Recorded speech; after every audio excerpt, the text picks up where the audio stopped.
time, I had a friend actually ask me the age-old question, what are you going to do with your degree? And I said, I don't feel called to a particular job, but I feel called to be a particular person. And I feel called to love people.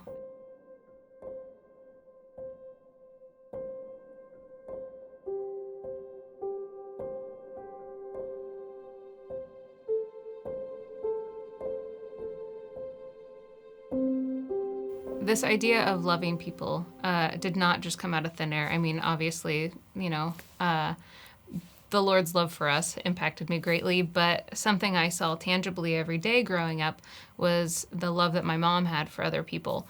I was thinking when I was working as a resident director here, my mom was going to come visit, and I was telling the students about her, and I said, as much as you guys see how much I love you, I need you to know that I learned that from my mom. So growing up, my mom was always helping people any way she could, whether that was financially or, going over to clean their house or watching kids, whatever it was. She loved to love others and always did so sacrificially. And she taught us how to do that as well. So on a day-to-day basis, I learned how to love people by watching my mom love others. It's almost like my mom did such a good job of laying this foundation of how to love people that I saw it as synonymous with how God loved us. And so when I saw her loving others, I saw her being the hands and feet of Jesus to others. So then it just made sense to me that if I was going to love others, that I would be the hands and feet of Jesus to others. I grew up in church my entire life, so there was always that interplay between the practical of her showing us what love looked like and the intangible of God's love for us. Well, sometimes it's tangible, but you know what I mean? Just that, yeah, they always kind of mesh together. The impact that has on me now is I see my life as a sacrifice for others.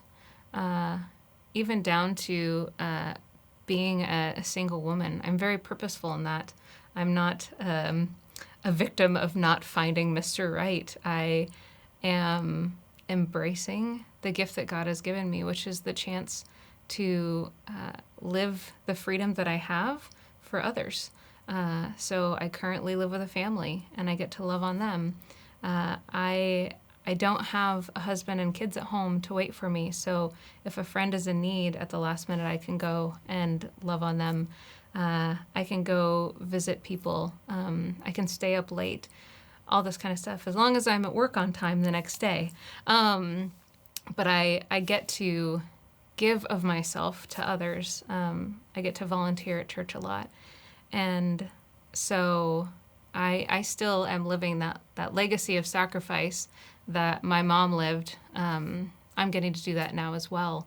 And more importantly, that's the legacy of sacrifice that we have through Christ, because his life was all about us. He was on this earth as long as he needed to be for us. So I just feel like my little sacrifices are just a piece of his big sacrifice for us. This idea of being made for more is, I'll say it again, countercultural.